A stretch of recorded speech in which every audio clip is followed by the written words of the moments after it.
بسم اللہ الرحمن الرحیم۔ روزانہ واقعات سننے کے لیے اس چینل کو سبسکرائب کریں۔ کوڑی، گنجے اور اندھے کا امتحان۔ نبی کریم صلی اللہ علیہ وآلہ وسلم نے فرمایا کہ بنی اسرائیل میں 3 آدمی تھے، ایک کوڑی، دوسرا گنجا اور تیسرا اندھا۔ خدا تعالیٰ نے ان کو آزمانا چاہا اور ان کے پاس ایک فرشتہ انسان کی شکل میں بھیجا۔ پہلے وہ کوڑی کے پاس آیا اور پوچھا کہ تجھے کون سی چیز پیاری ہے؟ اس نے کہا مجھے اچھی رنگت اور خوبصورت کھال مل جائے، اس سے لوگ گھن کرتے ہیں اور اپنے پاس بیٹھنے نہیں دیتے۔ اس فرشتے نے اپنا ہاتھ اس کے بدن پر پھیرا تو وہ اسی وقت اچھا ہو گیا اور اچھی کھال اور خوبصورت رنگل نکل آئی۔ پھر پوچھا تجھے کون سے مال سے زیادہ محبت ہے؟ اس نے کہا اونٹ سے۔ پھر اس نے ایک گابن اونٹنی اس کو دے دی اور کہا اللہ اس میں برکت دے۔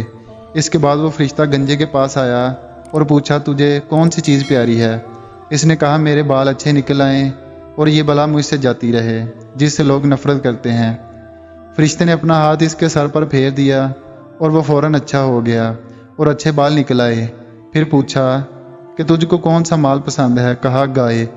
پس اس کو ایک گابن گائے دے دی اور کہا اللہ تعالیٰ اس میں برکت بخشے۔ اس کے بعد پھر اندھے کے پاس آیا اور پوچھا تجھ کو کیا چیز چاہیے؟ اس اندھے نے کہا کہ اللہ تعالیٰ میری نگاہ درست کر دے کہ میں سب آدمیوں کو دیکھوں۔ اس نے اس کی آنکھوں پر ہاتھ پھیرا اور وہ اچھا ہو گیا اور پوچھا کہ تجھ کو کون سا مال پسند ہے؟ اس نے کہا بکری۔ پس اس کو ایک گابن بکری دے دی۔ تینوں نے جانوروں کے بچے دے دیے۔ تھوڑے دنوں میں اس کا اونٹوں سے جنگل بھر گیا، اسی طرح گائیوں اور بکریوں سے بھی جنگل بھر گیا۔ پھر وہ فرشتہ خدا کے حکم سے پہلی صورت میں کوڑی کے پاس آیا اور کہا کہ میں ایک مسکین آدمی ہوں، میرے سفر کا سارا سامان ختم ہو گیا ہے اور منزل مقصود تک پہنچنے کا کوئی سلسلہ نہیں سوائے خدا کے اور تیرے۔ میں اس اللہ کے نام سے جس نے تجھ کو اچھی رنگت اور عمدہ کھال عنایت فرمائی، میں تجھ سے ایک اونٹ مانگتا ہوں کہ اس پر سوار ہو کر میں اپنے گھر پہنچ جاؤں۔ اس کوڑی نے کہا یہاں سے چلا جا، مجھے بہت سے حقوق ادا کرنے ہیں، تجھے دینے کی اس میں گنجائش نہیں ہے۔ فرشتے نے کہا کہ شاید تجھ کو میں جانتا ہوں، کیا تو کوڑی ہی تھا کہ لوگ تجھ سے گن و نفرت کرتے تھے اور پھر تجھ کو خدا نے اس قدر مال عنایت فرمایا؟ اس کوڑی نے کہا واہ کیا خوب، یہ مال تو میری کئی پشتوں سے باپ دادا کے وقت سے چلا آ رہا ہے۔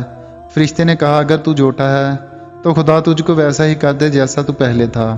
اس کے بعد دوسرے شخص یعنی گنجے کے پاس آئے اور اسی طرح اس سے بھی سوال کیا، اس نے بھی ویسا ہی جواب دیا۔ فرشتے نے کہا اگر تو جھوٹا ہے تو خدا تجھ کو بھی ویسا ہی کر دے جیسا تو پہلے تھا۔ اس کے بعد پھر اندھے کے پاس گیا اور کہا میں مسافر ہوں اور میرے پاس سامان نہیں ہے، آج خدا کے اور پھر تیرے سوا کوئی میرا وسیلہ نہیں ہے، میں اس کے نام پر جس نے دوبارہ تجھ کو نگاہ دی، میں تجھ سے ایک بکری مانگتا ہوں، اس سے اپنی کاروائی کر کے اپنا سفر پورا کروں۔ اس نے کہا میں اندھا تھا، خدا تعالیٰ نے محض اپنی رحمت سے مجھ کو نگاہ بخشی، جتنا تیرا دل چاہتا ہے لے جا اور جتنا چاہے چھوڑ جا، خدا کی قسم میں کسی چیز سے تجھ کو نہیں روکوں گا۔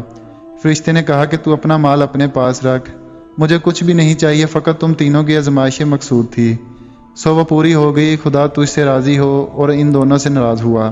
ان دونوں کوڑی گنجے کو ناشکری کا کیا نتیجہ ملا کہ ان سے تمام نعمت چھین لی گئی، جیسے تھے ویسے ہی ہو گئے اور خدا ان سے ناراض ہو گیا۔